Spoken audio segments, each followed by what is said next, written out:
The Siberian season is changing.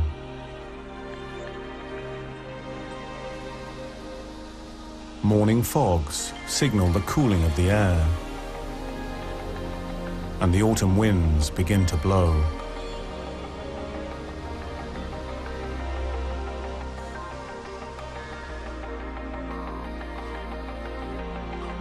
The flood of animals that arrived with the spring now recedes.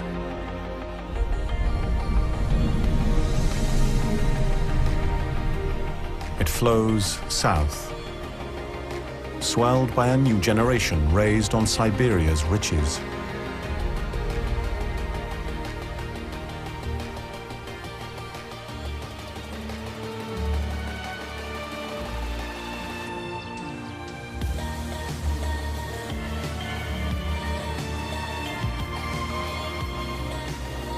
Autumn finally arrives in Primorsky Krai.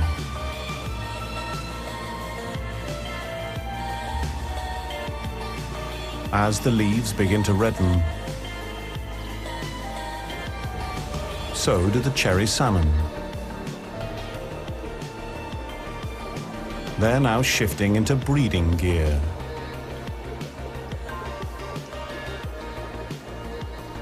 The male's jaws elongate, curving to reveal ferocious teeth. This physical transformation is powered by stored fat and breaking down their own muscle tissue. They may eat nothing for their entire journey upriver. Some cherry salmon have been known to travel over 60 miles, but their instinct to spawn drives them on towards their breeding grounds. It's a headlong rush, day and night.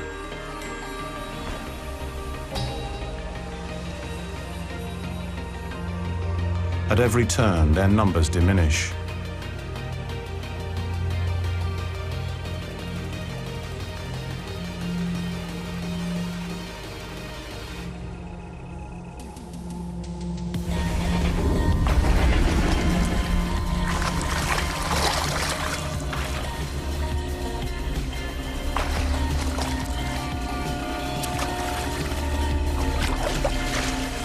The fish owl reigns supreme.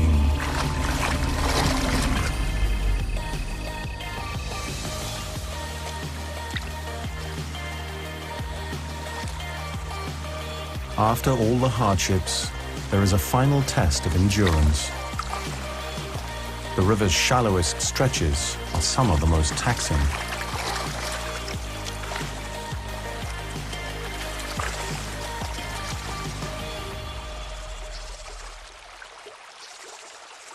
The salmon have arrived home. The dwarf males who never left the river are waiting for them. They are the same species, but now look very different. They steer clear of the larger males. A female begins to scrape a nest. Males gather. Despite the exhausting journey, their mating instincts drive them into a frenzy of combat.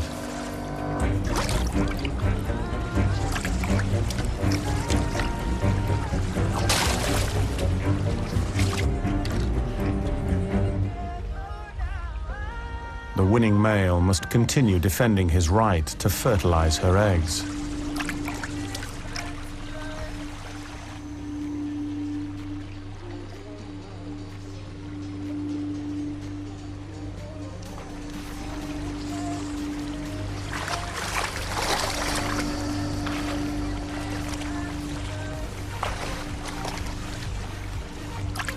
As the moment of spawning approaches, the male stimulates the female by vibrating against her.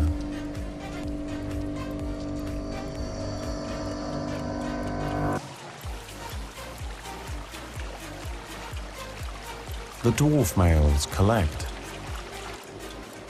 They could never challenge the male cherry salmon. but they don't need to. They sneak in behind the mating couple.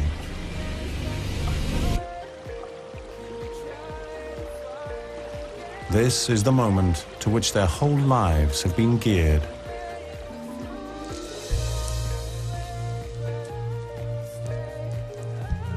The female releases her eggs, and the males rush to fertilize them.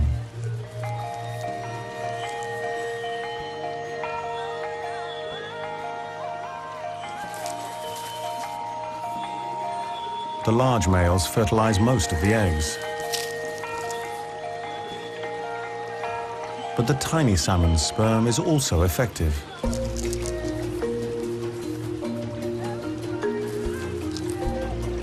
The strength he showed by driving the other fish out of the river is passed on to the next generation.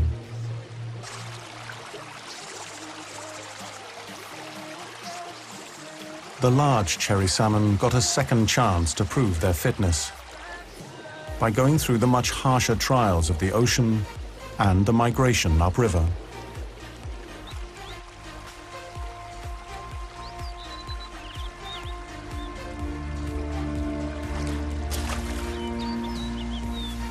But like other Pacific salmon, after mating, they die.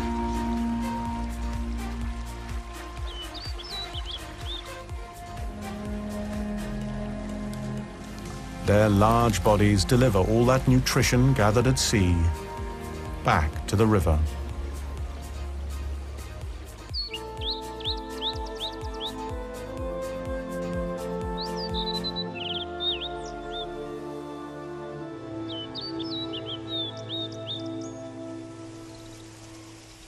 With winter's approach, it's becoming hard to find food on the marshes.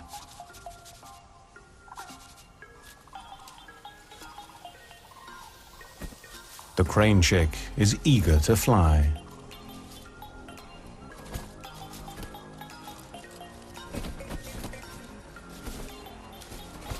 Unless the cranes move soon, the chick won't survive.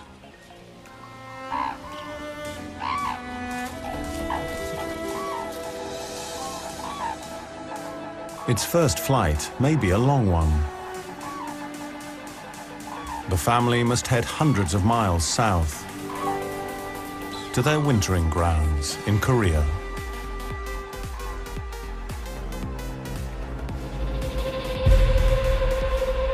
Winter is beginning again in Siberia, and those that remain are about to face their greatest challenge.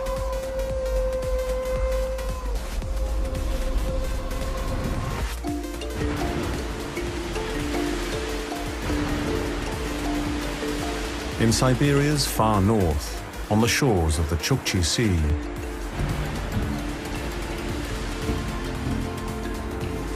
the first storms of winter lash the coast.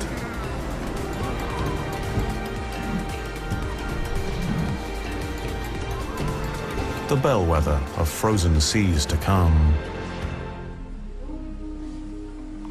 And the walruses respond. Finally freed from the deadly beach, they take up their migration once more, traveling south ahead of the advancing sea ice.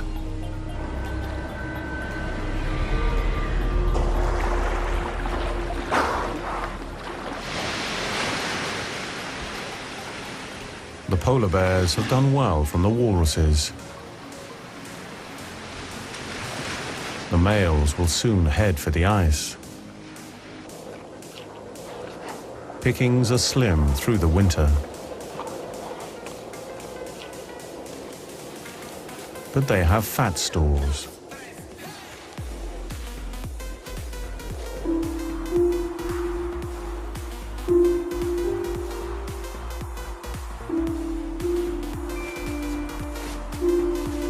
But the pregnant female has other priorities.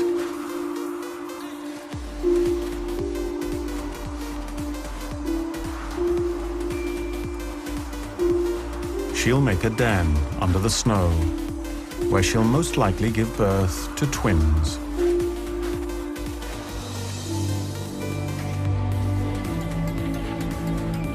Winter smothers Siberia.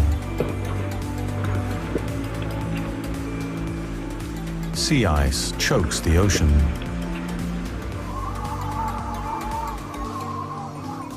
Darkness shrouds the land.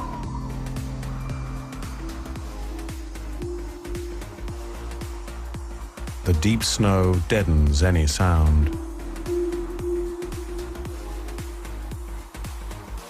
The time of silence has returned.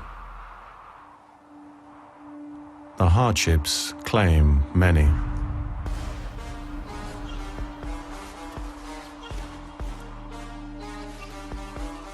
But the reindeer's sacrifice is gratefully received by a wolverine.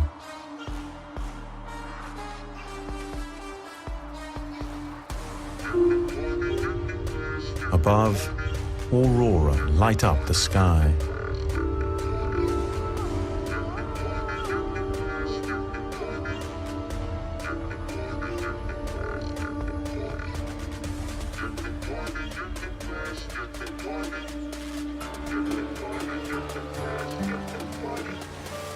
In the south, the season is not as harsh.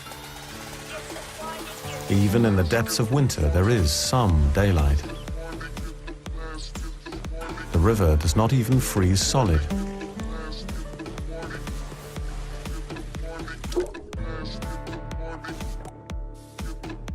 The young cherry salmon hatch in as little as 10 weeks.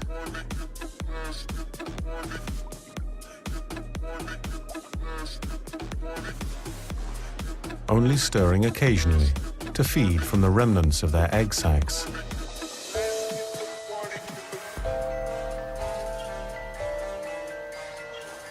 The spring sun returns. Life stirs once more.